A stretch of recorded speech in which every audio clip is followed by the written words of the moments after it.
And good morning. Welcome to Hobby Evolution. Happy Sunday, episode 1294. Hobby Evolution, NFL Sunday. What's going on? I slept in again. Nice little sleep in Sunday. Made my mushroom coffee. Had a good Saturday. It was a pleasant, productive Saturday. It was a beautiful day. Beautiful day. October, what was yet? The 5th. October 5th, hit 80 degrees, sunny, just a gorgeous day. So I utilized that. I was productive outdoors and pulled the vegetable garden. So I did a little shipping in the morning and then went outside and figured, hey, it's time to pull the vegetable garden. I actually still had some good tomatoes. So I pulled more than a handful, couple handfuls of cherry tomatoes that were still good. I tested them before I came in and got a bowl. I'm like, I'm going to test these tomatoes, and very good. So pulled some tomatoes off the vine and then ripped them out of the ground. And I did realize, so while I had the longest productive season of a vegetable garden over the last 10 years. It was kind of a bummer in terms of it didn't like boom. Now, in the past, though, my garden may have produced the same amount of fruits that it has in the last 10 years that I've done a vegetable garden. However, in the past, it seems like it's just been a robust, but then it comes in like one phase, boom, and then another phase. And this was like a trickle. Like I didn't really have cucumbers in batches that I could do pickles. So I only made a couple batches of pickles. And same with tomatoes. I'd pick like 8 or 9, like small, like cherry tomatoes at a time. One bigger tomato would be ready, and then another, which is actually perfect. That's like ideal, right? That's what we always strive for. It's always like, you get all of this fruit at once, you can't eat it, so you're just giving shit away. So it was actually probably the ideal amount of vegetables. So pulled the garden out. I did realize when I was pulling the tomato plants out, it was the soil that really, and that's what I thought all along, because so these garden beds were built and put in by the landscaping company, and they put in the dirt. Now, normally I go to the nursery and I get special blends of soil and all of that, so it produces like a lush garden. I didn't have a lush garden this year. As I pulled the first tomato plant, I realized the root system was just like very contained. Like it didn't, like normally my roots they're all over the garden, and not the case. It was really isolated to just one little small spot. So the root system was pretty small. So next year I am going to dig out all of the dirt, and I'm going to fill it up with my own stuff. So that'll be expensive again. That's what we do. That's what we do to produce $20 worth of tomatoes. Actually, it's probably more than that. I don't know. I should know. I just went grocery shopping yesterday. But so I did that, took that off to the yard waste facility. What else did I do? Took Ernie for a walk.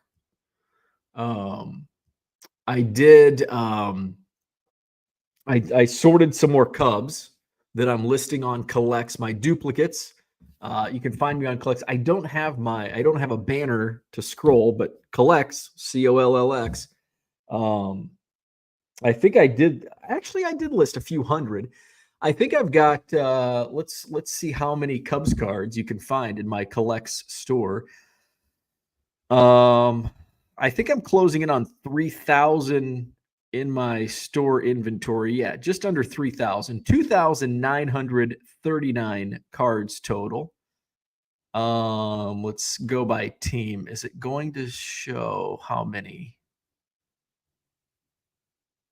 Oh, I got ACL Cubs. I'm sure there's like Myrtle Beach Pelicans for the minor league teams. So 815 Chicago Cubs cards in my collect store. So if you're a Cubs collector, you're looking to fill some sets or players, go ahead and check out my collect store. Also, my eBay store. I've got auctions ending tonight over at 99centcards.com. Buy 7 or more. Regular price, buy it now item, save 25% off at checkout. But until midnight, you can buy 10 or more only and use coupon code SAVE50October. You'll save 50% off. That sale goes through tonight using coupon code SAVE50 October over at 99centcards.com. I've got auctions ending tonight. Coupon codes do not apply to auctions, but I have almost 100 refractors ending tonight at auction. There's some good stuff. Bryce Harper in the playoffs. There's Aaron Judge refractors. There's first Bowman Chrome refractors. So check those out. Ending tonight, 99centcards.com. Of course, we've got Tuesday night auctions coming up. We'll stream live starting at 7 p.m. Central Tuesday night to watch the final hammer. We've got the Walter Payton, the beautiful Walter Payton from the estate sale. That's at auction right now, ending Tuesday night. So check that out. I've got about a batch of 50 Wednesday night auctions. And then Thursday night, there's about 100 Pro Wrestling Illustrated magazines for the magazine collectors or wrestling fans. Check those auctions ending Thursday night. PWI. It pains me to sell some of my PWI 500s. That was like when I got into wrestling in 1995. Well, I was into wrestling before that, but when I was really into wrestling in magazines in 1995, that first PWI 500 I saw was like mind blown. And now it's still, to this day, I look forward to the PWI 500. But they sit in storage tubs. I don't really look through them that often, so I'll pass it on to you. So check those auctions out, ending Thursday night, old wrestling magazines. Going back to the 60s, I've got a couple from the 1960s, I think one from the 70s. Those are not PWI. And then PWI, I think my earliest Pro Wrestling Illustrated magazine up for auction, 1982. So check those auctions out. What else is going on? So I sorted out some more Cubs. I've nearly have a full four row box filled of Cubs duplicates. So I want to get those into my collect store here over the next few days. I'm going to focus on shipping today. I need to focus on my eBay store while I have these auctions. I didn't have, now my sales numbers did exceed my target yesterday, but it also took a 50% off sale. And if I didn't have that 50% off sale, I wouldn't have sold the volume and received those sales. It would have been a really poor sales day. And what that tells me is I need to get some inventory uploaded because I haven't really listed that much in my eBay store this week. So I need to turn the attention to some eBay sales. But I'm really focused on hitting some numbers for year of my fiscal year just ended. So my for taxes, my business year ends September 30th. October 1st starts the new year. But in terms of the year of 2024, I'm really gunning for some numbers. Let's see. Let's take a look at year to date on eBay. My sales are way higher than last year. So year to date on eBay, I am 36% higher in net sales. Gross sales up 24%. So that means I'm spending less in fees and selling costs. So 24% higher on sales, 36% higher on net sales. So that's good. We love that. Quantity sold, I'm just about even. I'm 0.9% lower than the same period last year. We're talking January 1st through October 6th. So, and since these numbers take into account the entire day of October 6th, and it's only 9 a.m., let's do a custom report, and let's do 0101 224 to yesterday, 10 5 2024, and let's compare that compared to same period last year. So actually the same numbers, same exact numbers. So there you go. So eBay sales doing well, and I want to keep that up and extrapolate it out. I've got some numbers, some target numbers that I want to hit. So eBay sales going well. We'll try to get those collect sales up too. I think kind of right now, my initial goal for collects is to get to $100 a week in sales. So, and I'm falling well short of that because it's only been 2 weeks, but I think I'm at like 50. So I guess I'm not falling well short. I guess for the first 2 weeks, that's not too bad. What's my collect sales? I think I've done right around $100 in the first 2 weeks. Oops, wrong one. My money. Let's see, 41 and 38, 39. So what's that, 70? So yeah, we still got a ways to go. Max asks year over year. So yes, so this year, well, where's that screen at? So yes, so my numbers, 2024, year to date 2024, I'm up, what did I say, 36% over 2023. So nice growth. Let's go to the chat. Uncle Rich in the house. Good morning. Cooter's here. Good morning. Orlando's in the house. Good morning. Uncle Rich says, thank you for those great comments on Hobby Hotline. Hey, you are welcome. Hobby Hotline, good show. Uncle Rich and Logan and Chris Harris. Good stuff on Hobby Hotline. Hit the like button, subscribe. Yes, thank you.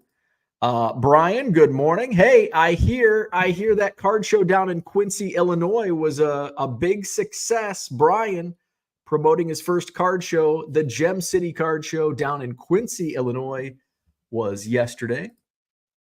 For those who have not hit the like and subscribe. Donald, good morning. Doing the Spoon River Scenic Drive this weekend and next weekend. Nice. My favorite memory of the Spoon River Drive was I don't know what year it was. Probably would have been 2000. Probably 2006 or 2007.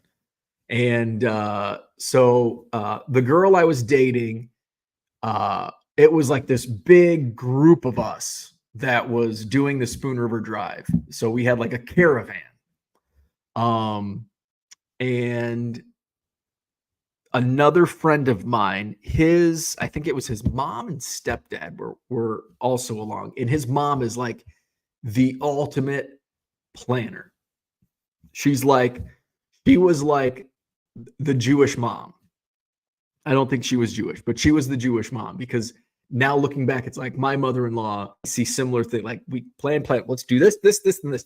My mom just goes along like, okay, yeah, let's do that. My dad was like the ant, and that's where I get I don't really plan. I get that from my dad. He's like, I don't want to plan. I'm just gonna go, I'm just gonna do my own thing. So my friend's mom wanted to do, okay, we're gonna go here, and we're gonna have dinner at this time, lunch at this time, blah blah blah blah blah blah. And my dad's like, get me out of here. So we get to London Mills. And London Mills is the scenicest, is that a right word? I would say it's like the most scenic part of the Spoon River Scenic Drive. London Mills. By the way, they also have a bar restaurant that has tenderloins are like, every restaurant has like giant ass tenderloins, but London Mills is one of the more popular giant ass tenderloins. So anyway, we get to London Mills, and of course you have to park like out in the freaking country because, well, it's small town anyway. But It's like the most packed of the Spoon River Drive locations. So, by the way, for people, me and Donald might be the only ones that know who else is in there. Mark Twitchell will be watching later, probably. Brian might know the Spoon River Drive. He's not too far away from Fulton County, Illinois. But for those that not, Spoon River Drive is basically a county-wide flea market. I guess that's the best way. It's like a flea market. Every little town in Fulton County. There's London Mills. There's St. Augustine, St. Augustine. But I don't think they really are much. Avon. What else? Lewistown. Ellisville. Canton. Is Farmington? Are they on the Spoon River Drive? There's some other small, like the small towns. Oh, there's another one. Seaville? I can't remember, but a bunch of these small little towns in Fulton County. So you just hop from town to town, and people put out their wares. A lot of craft crap. But it's basically a flea market. It's basically just a flea market throughout the entire county. They do it the first 2 weekends in October, I believe. Adds up if Donald's doing the first weekend this weekend. And you just drive around, look at the fall colors and all that fun fall stuff. So anyway, back to my dad. So we're in London Mills, and my dad's just getting, you could feel the irritation level rising with my dad, because he just does not want, he wants to do his own thing. All of a sudden we turn around, dad's gone. Dad is gone. Where is dad? So it's like, okay. So my mom and I separate from the rest of the group. We're going to go find my dad. There was only one place to look. Well, there might be a couple bars in London Mills, but, so we go into the bar. There's dad bellied up to the bar, having a Busch Light. And he's like, I'm done with this. Do your thing. I'm going to drink a beer. A couple of beers, probably. Smoke my cigarettes. Spoon River Drive memories. Kyle in the house. Good morning. Venison in the freezer. So back to Hobby Evolution today. Welcome back. Billy Joe is here. Good morning. Hey, speaking of meat, I did try. So I mentioned I went grocery shopping yesterday. So I told my wife was going to go run some errands. And I said, are you going to get some groceries? Because we don't have any food. And she's like, well, I wasn't planning on it. I guess I can. I'm like, well, we don't have food. I'm like, if you don't want to go, I'll go, like event out sometime. But at least, like, if you're out, like, get something for dinner. So she comes home and she's like, I didn't go to the grocery. I'm like, oh, okay. So I was doing my thing, and she was taking a nap upstairs, like in the afternoon. So I'm like, okay, I'm breaking away. I'm going to go get some groceries. So I went to the grocery store, and I wanted to, beautiful day. I want to grill, but I don't want burgers. I want to grill some steak, and I wanted to try a different marinade with a steak. And so I don't even know what cut of meat. It was a cheap, like, I got like 2 big ass steaks. Now it's the cheaper cuts for like $16. People are complaining about groceries. Like, this is feed a small army. So I got that, and I'm like, I'm just going to do a marinade. I've got some teriyaki marinade sauce in the fridge. So I'm going to use that as kind of a base. So I just Googled like quick steak marinades. And so I used that as a base. The recipe I had was like balsamic vinegar. So I'm like, I'm going to replace, because that's really thick, I'm going to replace the balsamic with the teriyaki sauce. So I used teriyaki sauce. There was soy sauce, Worcestershire sauce, I think a tablespoon of honey, and I have good local honey. I used the last of it. Some Italian seasoning, and maybe a little garlic powder. I think just a dash of garlic powder. A little stirring, and I marinated that for about 90 minutes. I would have gone longer, but I was hungry. It's after 6 o'clock, so I got to get this stuff on the grill. So marinated that. I think that two things I would do different. I actually did enjoy this marinade. My mother-in-law gave us a recipe for, and it was Italian dressing. You marinate it in Italian dressing. It's good, but it's tangy. My wife didn't like the tanginess. So this recipe, my wife actually liked the marinade better. I'm like, oh, I made this on my own. I would do a couple things differently. I would do when you press the meat with like a thing. And I've got the thing. I don't know what the hell it is. It's basically a meat tenderizer. So I would tenderize. I would do that first, and then I would marinate it longer. It was only marinated for about an hour and a half. So I would marinate it for at least 3 hours, 4 hours. So I think I'll do that again, but just do those things differently. Turned out really good. I've got leftover because shit, it was a lot of fucking meat. So I'll have some leftovers. Maybe a little steak sandwich today. A little sandwich today. David's in the house. Good morning. My first weekend live in a long time. Welcome back. Welcome to the weekend. Cooter says, replaced 14 yards of soil in my beds this year. Best squash year, but everything else sucked. That's a bummer. So my garden, I did, the first garden I planted early was romaine lettuce. The rabbits devoured it. I didn't get any lettuce, but the rabbits ate well. Celery, which my celery did not do well. And my peas did really well. The rabbits also devoured them. So the rabbits ate really well. And that's something else I'll be doing next spring is putting up rabbit fences. I did a fruit garden this year, which was basically just a garden bed of nothing. Did watermelon, nothing. Strawberries, nothing. And what was the third? Like muskmelon. I didn't even get it to, I think the watermelon started flowering a few weeks ago because it like regrew. I think the rabbits also ate those. I may give it one more shot next year with a rabbit fence, and we'll see if I have better results. I have not been able to successfully grow fruit ever.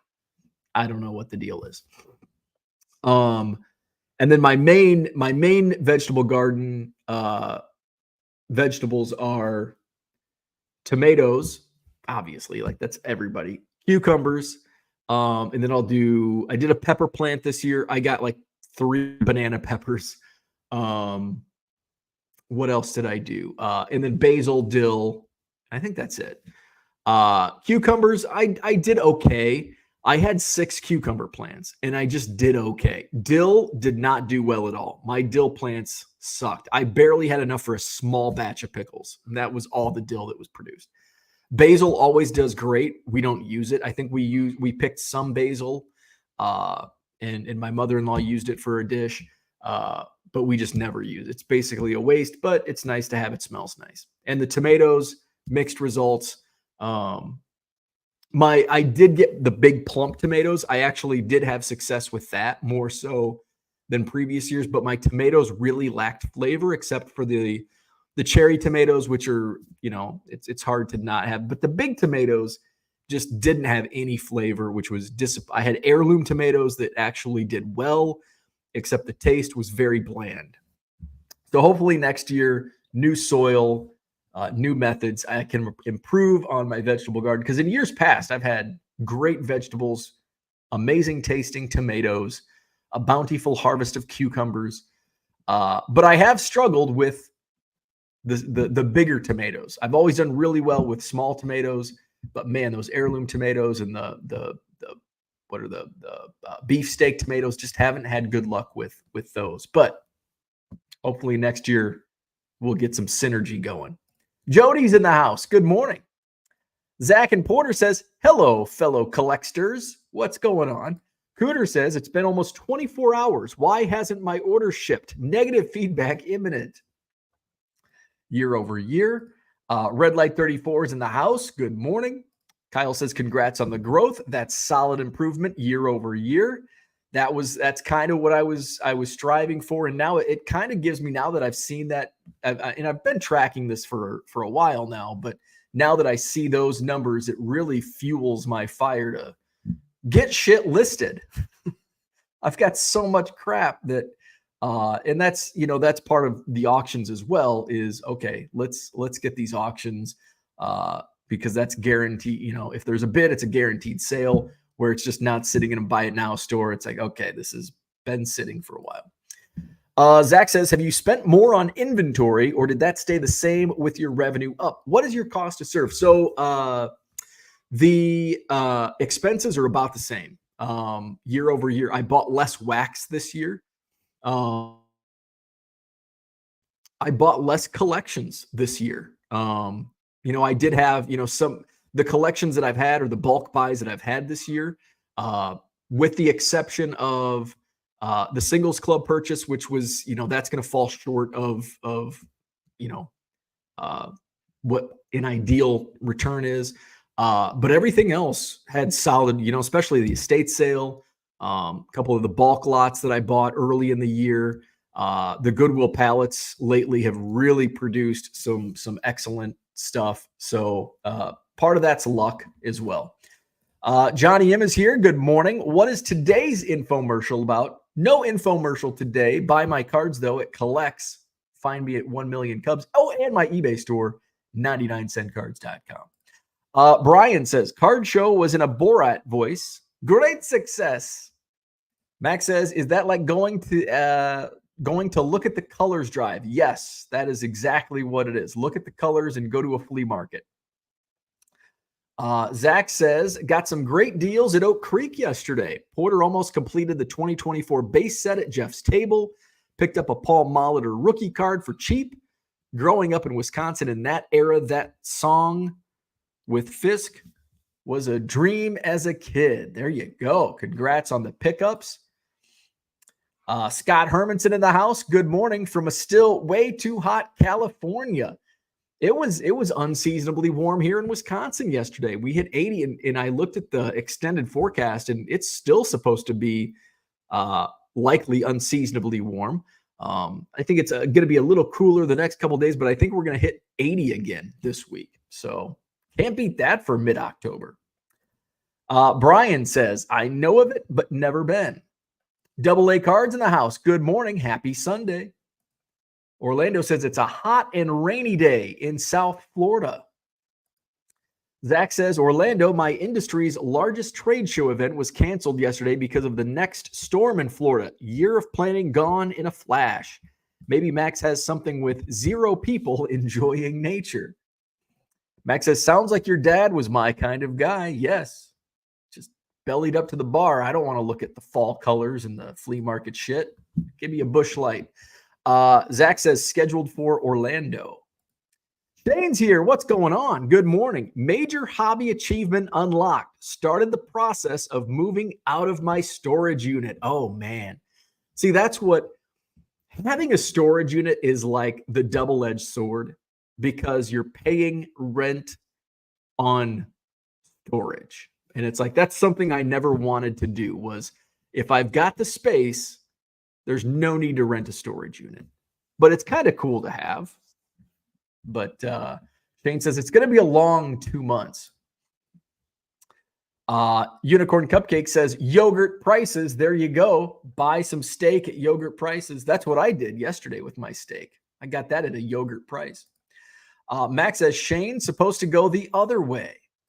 Shane says, Max, ask Bo, my entire hobby existence is subtraction by addition. Absolutely. Max says weak. Unicorn Cupcake says, got to grow lettuce indoors. Very easy growing in hydroponics. Interesting. I did not know that. Mr. Archer is here. Good morning from the beach. Max says, Kondo has brainwashed everybody now. Not me.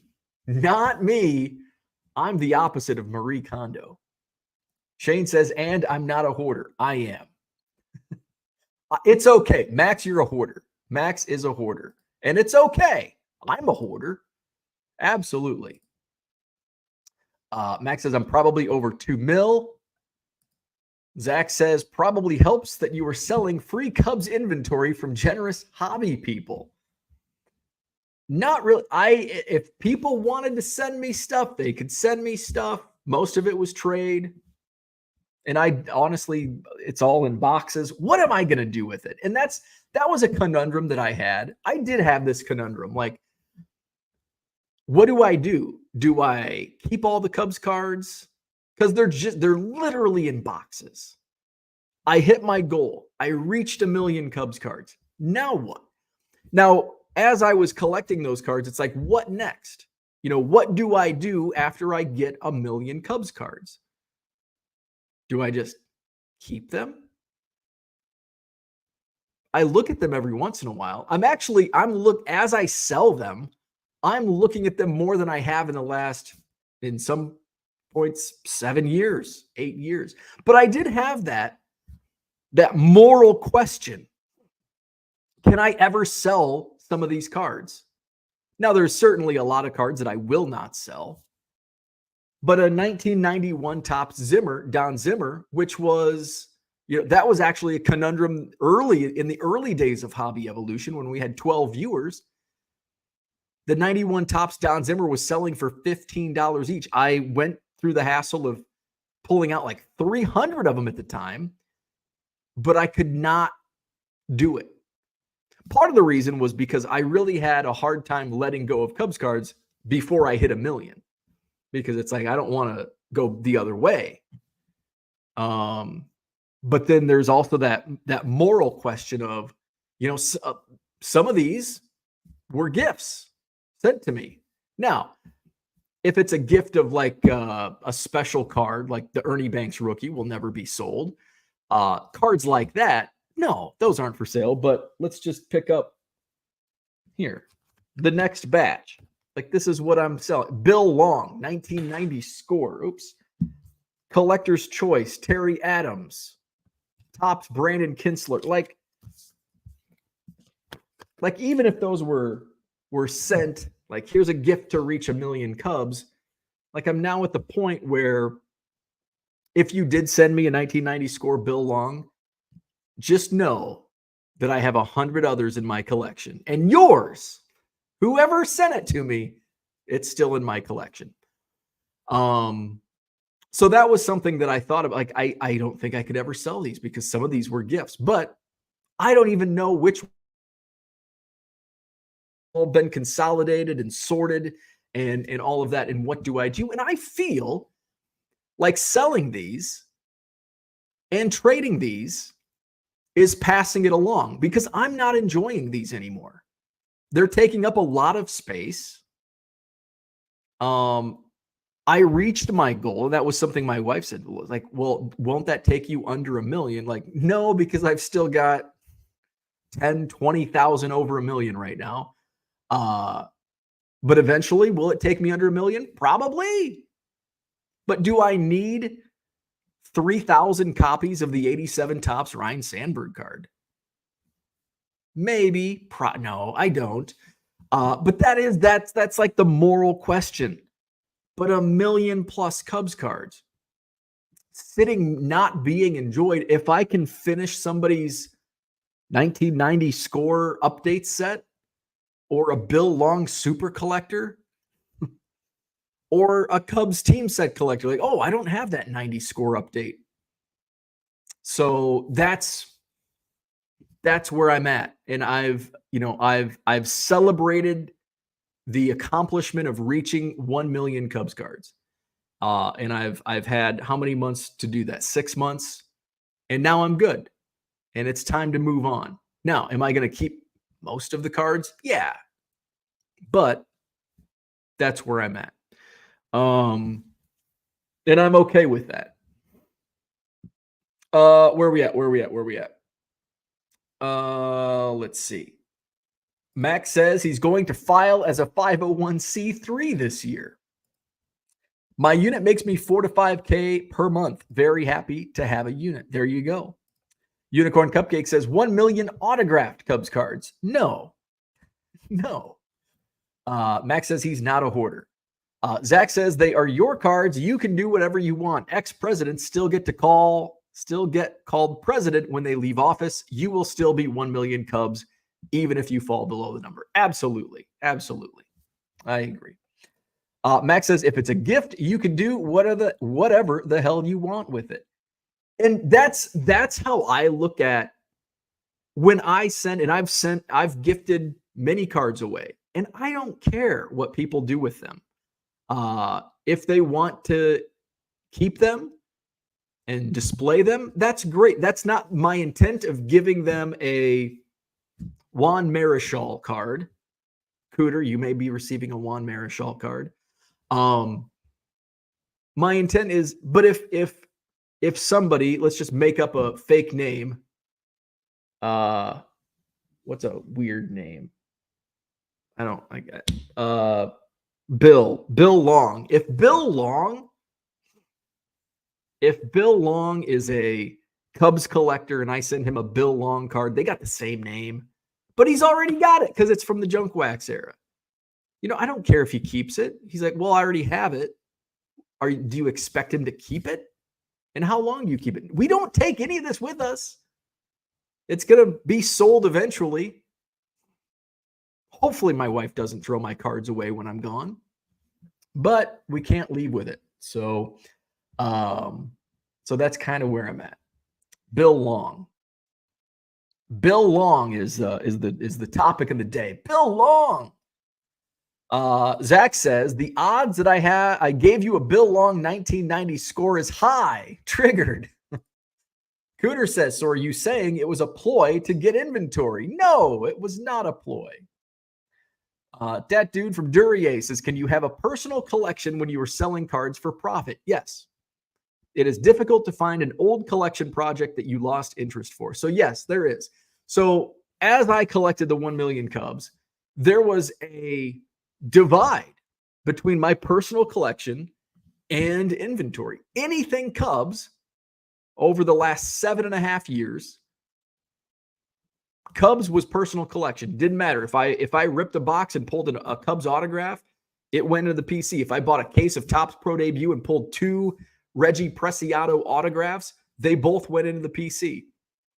I didn't sell any, with the exception of a couple Dylan Cease cards. What else did I sell? I sold about 6 Cubs cards over the 7.5 years of the project. I'm trying to think of what the other cards were. Some were by accident that were just like commons that were mixed into like a set that I hadn't sorted. But yes, I believe you could be a collector and a dealer at the same time. Anything Cubs up until now was, or within the last couple months when I was ripping boxes, every Topps Heritage, or did I rip Heritage? Yeah, I ripped Heritage. Every Cubs card in Topps Heritage, I kept in my PC. What's the most recent rip that I had? Well, let's just say it's Allen and Ginter at the end of the month. I'll keep a couple. I'll keep one of each. And all the duplicates will be inventory. So I think, yeah, you can absolutely have a personal collection while at the same time being a full-time seller of cards. Shane says you could sell 50 count lots of 87 Sandbergs for $20 to $25. Just saying. Really? Damn. I didn't know that. You might be able to find some Ryne Sandbergs in my eBay store soon. Again, with the Bill Long comment. Triggered. Bill Long, baby. Ernie must be in his crate. Max says, same as selling shit when people die. Free market. I agree. Zach says, dang you, now it's personal, pal. Cooter says, it's now time to curate the ultimate Cubs collection in binders. I still don't know if I'm going to be a binder guy. I love binders. Love binders. I can look through binders. I pull out a box. The only time I look through my Cubs cards is when I'm sorting them or listing them for sale. And otherwise, I'm not going to go grab a random box and look through cards. Unless it's in like my, it's not a Zion case, a hobby defense case.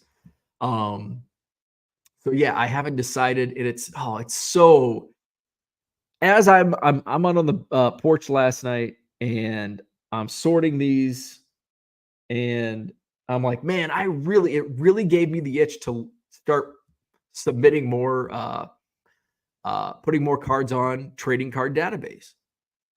but it just is so, and I look at the big picture and how long it's taken me to post 10,000 cards and thinking I still have another 990,000 Cubs cards to list or to post on trading card database. It's like, it's so cumbersome. I wish trading card database would get with an AI company like Collects. And just so you could scan and upload an AI, so I don't have to manually go to this filter function. Now, using the filters is much faster than I think Zach taught me that, but it's still like, it's so cumbersome posting cards on trading card database. Now it is fun. Like if I go to a card show and pick up like 20 or 25 Cubs cards, and that's fun. 20, 25 cards. And I'm going to list these on, I keep saying list, post these cards, upload these cards to trading card database. That's fun. But when I have a 4-row box and there's just no rhyme or reason, it's a little easier if it's all the same player, because then you can just use the filters, type in Kyle Schwarber, and boom. Pretty easy. But if it's Kyle Schwarber, Bill Long, Paul Ossenbacher, Ed Howard, Kevin Encarnacion, then it's like, you got to type in and do all that. So I'd like to get them uploaded to trading card database. It's just so cumbersome and time consuming. Unicorn Cupcake says he's really jabbing you, Zach and Porter. It can't be a mistake at this point, like him choosing which hat to wear. Follow the money and Bill Long cards to see why anything is done. Double A says, I assumed you kept the 1 million Cubs cards separate from everything else. So you will always have the 1 million, but all the extra Cubs would be for sale. No. Because, I mean, I have like, and especially like in breaks that I bought into, like stuff that's liquid, Justin Steele first chrome or Christopher Morel first chrome. While they're not high value, it's still like, it's better than 1990 score update Bill Long cards. So, because I don't necessarily want to always have 1 million Cubs cards. I think at this point, it was a goal that I reached. And now going forward, whether I have 990,000 Cubs cards or 1.2 million Cubs cards, it doesn't matter anymore to me. I reached the goal. It's time to move on. Do I still want to have a huge Cubs collection? Absolutely. But I don't need to have, over 1,078 tops Rick Russell cards. So that's where I'm at now. It's just, am I always going to have close to 1 million Cubs cards? Probably. Because I have a lot of 88 to 92 Cubs cards, and those aren't going to sell unless they're Sandberg. I could lot up at some point, but that's kind of where I'm at. Uncle Rich says, I hear Shane even has sold a Buddy Bell lot or two. Buddy Bell. Zach says, if we were all being honest, we should have known something was up with his inventory tracker being a white poster board and a spiral in a trapper keeper. Yeah, I missed the Cubs cardometer. Max says, I've never understood the moratorium. I agree with you, Max. I think that's the right word, over not selling a player's word after they die. It's one of the peaks of a player's market over a card's life. Soft people, I suppose. Max, I'm with you. I am with you. And what, if there is a moratorium, what's the respectful, proper amount of time? Is it a week? Is it a month? Is it a year? Like, I just don't get it. I just don't get it. I'm with you completely 100%. Pete Rose died, and I mentioned this comment on Hobby Hotline yesterday. Like, Pete Rose would have been the first in line to make a profit off of his own death. Pete Rose is wherever you go after you die, whatever you believe in. Pete Rose is there, and Pete Rose is applauding people for selling his cards at a profit and profiting off his death. Pete Rose applauds you. So I don't get it. Just sell, especially, and I have a much, now that I'm a full-time seller, I now have a completely different take. Before I sold cards full time, and I was still a hustler, like I was side hustling and probably spent just as much as time as a full time job selling cards before I went full time. But I was like, okay, yeah, there's a respectful way to do it. You know, putting rest in peace or dead or death date, that is a little disrespectful right after. Like, give it some time. You know, Pete Rose dies. Don't put rest in peace on the eBay title. But it's welcomed in like the autograph market, not like right after your death, but Hal Jeffcoat. Like if you look up a Hal Jeffcoat autograph, I'm just gonna type in Hal Jeffcoat autograph, and I bet there are like death dates or RIP. There you go. Only took a couple to get down to it. Share screen, Hal Jeffcoat autograph. There you go. Signed 3x5 index card of Hal Jeffcoat, deceased 2007. There's probably more. There you go. D 2007. That means he died in 2007. Died 2010, whatever year he died. So it's on multiple Hal Jeffcoat listings, and everybody else who has died. There's another one. Died 2007. Died 2007. So I don't get it. I'm with Max on this. Just sell it. You know, if you want to list a Pete Rose card that's $1.50 normally, and you want to list it for $5, just if somebody wants to buy it, they buy it. It's a free market, as Max says. So it's like, well, and what's the pro? Is it a week? Is it 2 weeks? Is it a month? Is it a year? Is it a day? Is it 2 days? Like, I don't know. Just sell the cards. Rich says it is more how you do it. And that's that. Yeah, I agree with that. But on a pure business level, interest is usually highest. And thus you should sell cards ASAP if money is your only goal. Absolutely. Absolutely. That dude from Duryea says, I worked for years to complete a master set of autos, relics, parallels, then found out a card on checklist was not produced and I feel empty. That's got to be a terrible feeling. It was on my way to Focus without buying 100 different product lines. Uncle Rich says you can always market them as part of the 1 million Cubs card collection. I thought about that. Now, there's not really room to do it on Collects, but I can market like, hey, own a part of the 1 million Cubs project. Go to Collects, find my store, 1 million Cubs. Absolutely. Part of hobby history. And show that video of you tossing the first pitch. Zach says, I can't believe I'm saying this. Rich has a decent idea here. Forgive me, but I'm going to log off and go lay down to sort a few things out. Max says, Rich, he would have to buy the Panini Instant NFT from me if he wants it back. He wants it back to do that.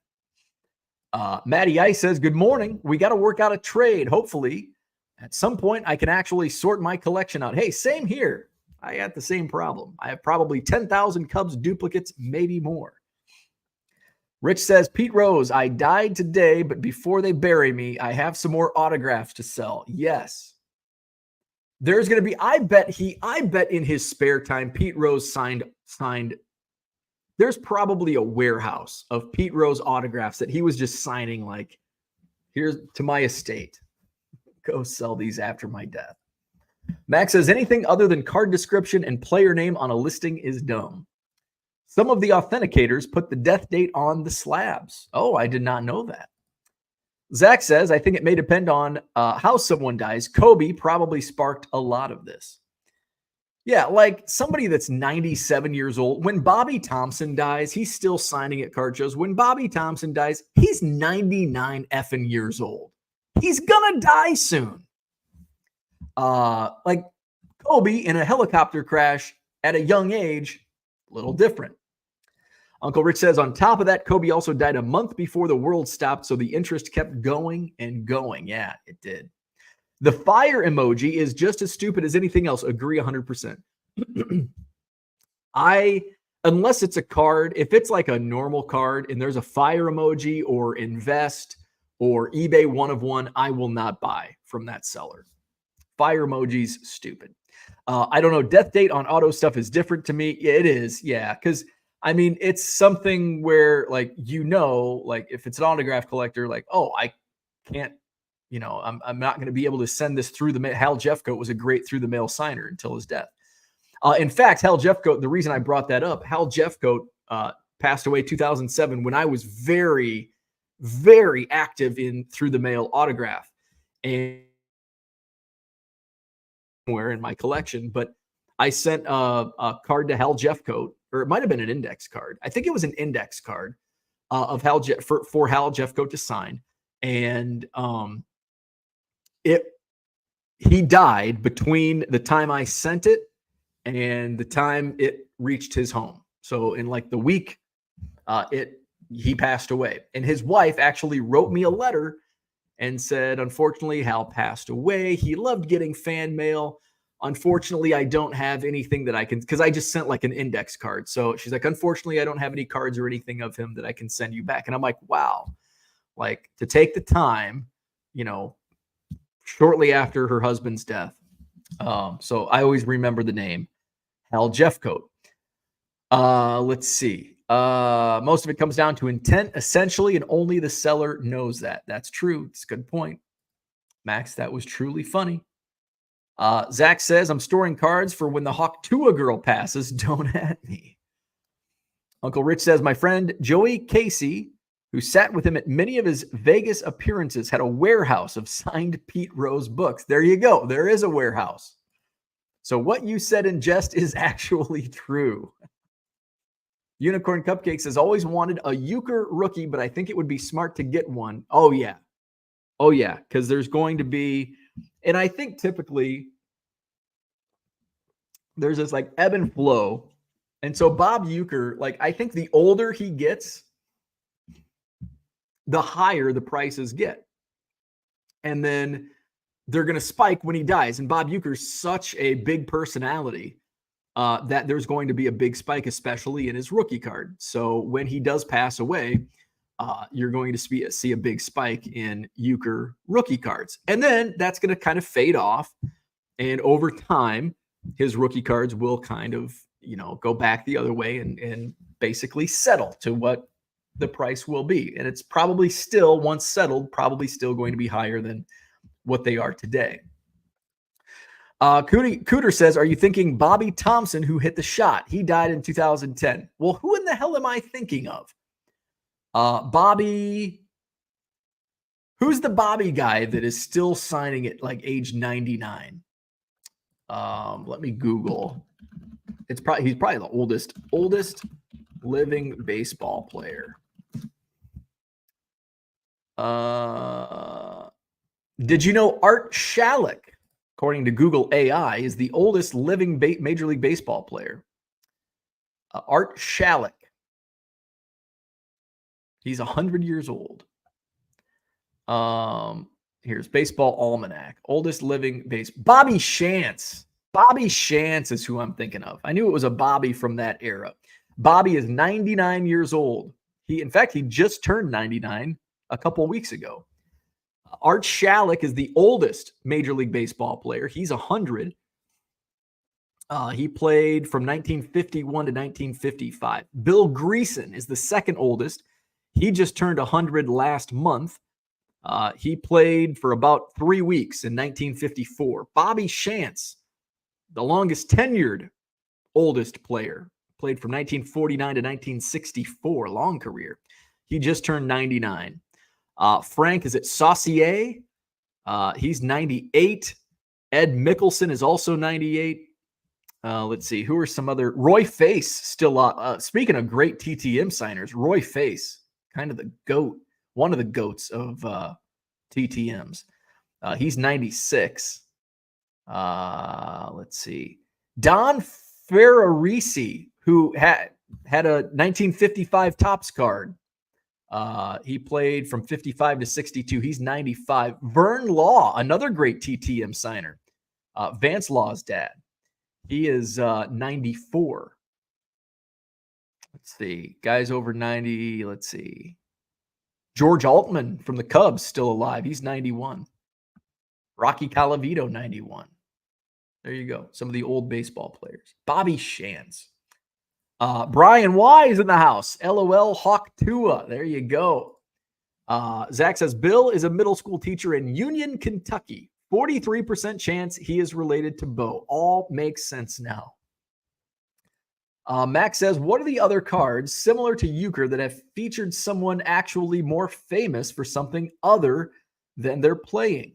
Saw a Spurrier card yesterday at the show that prompted my question. How about Dave DeBuscher? Dave DeBuscher has a 1963 Topps baseball rookie card. He was more famous as a New York Knick in the basketball world. Rich says his rookie is already a pain in the butt card to get even without the extra interest. Thank you, David. Bobby Shantz was the name I was looking for. Everybody else knew it but me. Uncle Rich says he is, I think, the third oldest living baseball player. Bobby Richardson, also old, not quite as old, and a really nice guy, says Uncle Rich. Roy just moved to an assisted living facility. Bobby Shantz. John says, the GOAT.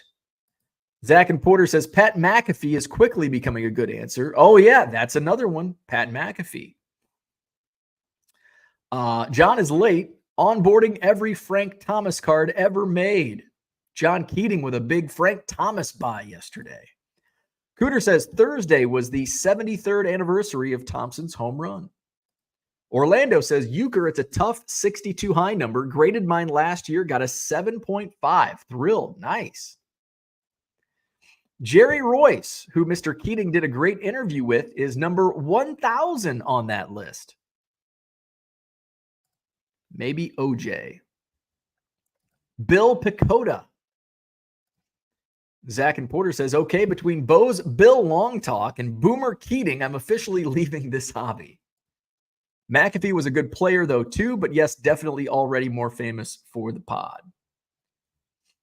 Julio Franco is the second oldest living baseball player. OJ was a story because he was a famous football player. Pat Tillman, there's a good one. Pat Tillman's a good answer. Zach says people are scooping up his rookie at a much higher price because of his post-playing career. That is why I was thinking he makes the cut. Yeah, if Pat McAfee was not, if based on Pat McAfee, the football player, his card's a common. His rookie card's a common. But because of the podcast and the wrestling stuff, he's way up there. Tillman for sure. Max says H.W. Bush has one. Did Ford have any football cards? George H.W. Bush has a card? Did Ford have, I mean, besides we know the 90 Topps, the Topps created card that was given out to family. Did Ford have any football cards? I don't think so. John says, I came across a collector who refused to finish his 1970 set with a Simpson card. Wanted so bad to tell him about Jim Tyrer, also in the 70 set. I don't know the Jim Tyrer story. I'm going to Google that. Jim Tyrer. Jim Tyrer murdered his wife and then committed suicide. Huh. All right. So 2 murderers in the building. Mark Jackson hoops card. There you go. Booming right now. That dude from Duryea just sold a Russell Wilson Yankees prospects card. Zach says, and all it comes back to Bo selling cards. Take a bow. Chuck Connors. That's a good one. Chuck Connors. Surprised Rich didn't mention this. The Rifleman, Chicago Cub. Chuck Connors. There's a good one. Okay, the 90 Topps. Yeah, the 90 Topps card. I mentioned Hawk Tua in the chat. Rich had to take a break. Ford has some Michigan team issues of greats from Michigan.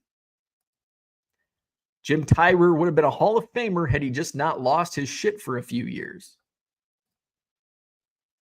Uncle Rich says Haley is on his watch list. He's down to he's on a first name basis with Hawk Tua.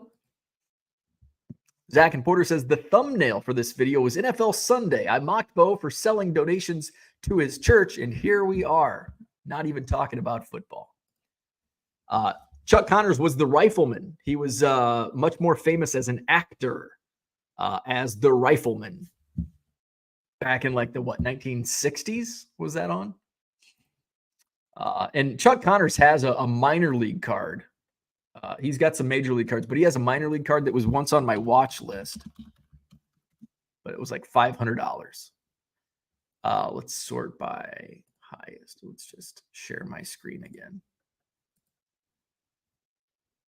So here's Chuck Connors, the Rifleman color photo autographed. Ooh, that's expensive.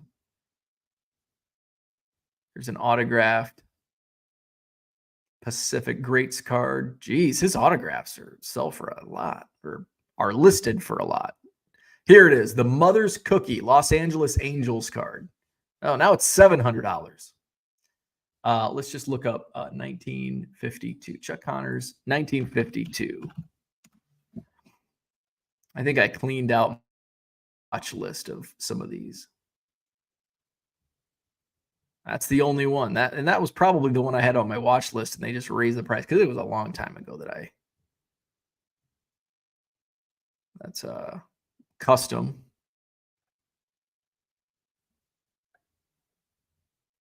Chuck Connors, the Rifleman. So yeah, now it's up to $700. Boo. Dan Deerdorf and Fred Dreyer. Yeah, they were really good football players, though. I would say they were probably. I mean, I think Dan Deerdorf was definitely more famous as a football player than later on in his career. Fred Dreyer probably, like, I wasn't watching Fred Dreyer shows as a kid in the 80s. But I think now Fred Dreyer is probably just as famous as a football player as he is an actor. That was probably different in the 80s, but I think now as time has gone by, like if you say Fred Dreyer, most people are going to say football player. Vikes up 17-0. Oh, was there like a European game today or game in Europe? Mo Berg, there's a good one. Mo Berg. Owen Connors took a booth at the 1985 National and probably other shows as well. Meant to ask, who is it? An actor. Webster's dad. Alex Karras, great football player. Good actor. I don't know. Good actor? That might be a stretch. Ed Marinero would be my favorite actor player card. Hill Street Blues was great. He was Ivy League. Plus, I like the sauce. There's been some wrestlers with cards. JBL, Justin Hawk Bradshaw from WWF. He has a World League football card. That would fall into Max's original question. From what year was that when they first put World League cards in Pro Set? 90 or 91? So JBL, Justin Hawk Bradshaw, he has a football card, much more famous as a professional wrestler. Darren Drozdov, the Droz, who has passed away, has a Denver Broncos football card. I think Wahoo McDaniel has a football card also. Let's look at that. Wrestlers with football cards. Ernie Ladd, the big cat Ernie Ladd has a football card. Wrestlers with football cards. The Rock has a Miami Hurricanes football card, one of those team issues. Angelo Mosca has a CFL Canadian Football League card from 1959. Here, let's so you can see. So Angelo Mosca was a legend in the CFL, but later went into wrestling, AWA, WWF, and Stampede. Mosca has almost 30. Oh, this is actually a Beckett article. Mosca has almost 30 total entries in the Beckett database when it comes to football cards. Oh, and related memorabilia. Ernie Ladd. There's the big cat, Ernie Ladd. The big cat, Ernie Ladd. So San Diego Chargers card. What year was that? 1962 Fleer.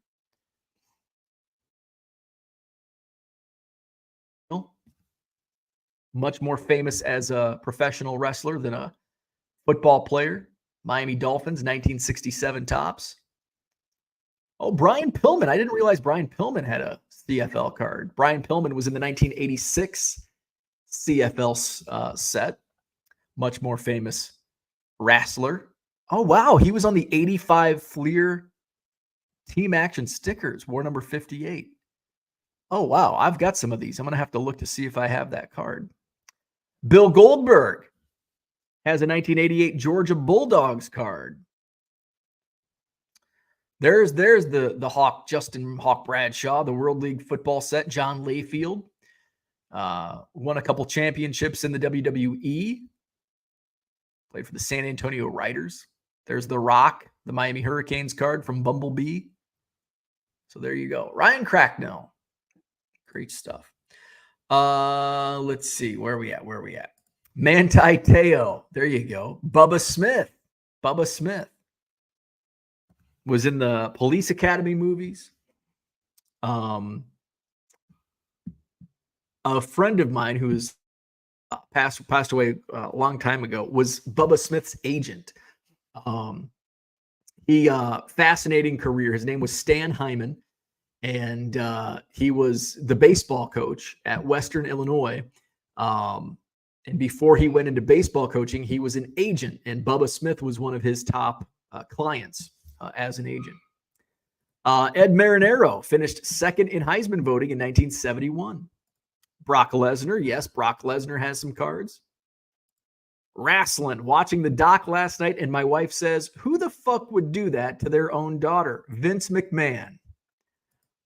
There you go. Danny Ainge. More popular with basketball, similar to the Dave DeBusschere reference. Danny Ainge with his Toronto Blue Jays cards. Uncle Rich, there you go. Uncle Rich is correct. Brian Pillman did have a CFL card. Brian Bosworth. I'd say even though he didn't have much success in the NFL, he probably had more success as a football player than an actor. The Rock. Uncle Rich says the original Bronco Nagurski, some expensive cards and wrestled. Dwayne Buis. I know the name, but I don't know how to pronounce it. Most famous for his MLB career. I think Ron Simmons has a football card or two. He played, I think, at Florida State. Ernie Ladd. I picked up Ainge's Donruss rookie yesterday for 50 cents. Great deal. I have his baseball rookie run now. There you go. I saw a Bob Sapp card yesterday. Really? He was in WCW for a short period of time. People of certain age would remember Bubba's light beer commercials. That was probably mid-80s? I kind of remember those. I thought you were going to say that agent's name was, wait for it, Bill Long. No, Stan Hyman. John Layfield has one football card, the World Football League. A lot of wrestling cards. Miller Lite commercials were better than anything produced on broadcast TV today, and I'm including the shows. Some great stuff. The San Diego Chicken. Dwayne Bice. Isn't he a broadcaster now? Is he with the Giants? I don't know. Ernie's going fucking batshit crazy upstairs, so I better go. Great chat today. We didn't really talk much football, did we? Go Bears. Hit the like button if you haven't already. Subscribe to the channel. Visit my store at Collects. Download the app. Find my store, 1 Million Cubs. 99centcards.com is my eBay store. I've got a 50% off sale going on until midnight tonight. Use coupon code SAVE50 October when you buy 10 or more cards at regular price. That excludes auctions. That's buy it now only. Buy 10 or more regular price, buy it now items, and you'll save 50%. 50% off. That sale goes through midnight tonight. So check that out, 99centcards.com. Auctions are ending tonight. I've got about 100 refractors ending tonight. So get your bids in on those as well. So have a great Sunday. Enjoy the football. We'll see you in the morning tomorrow. See you then.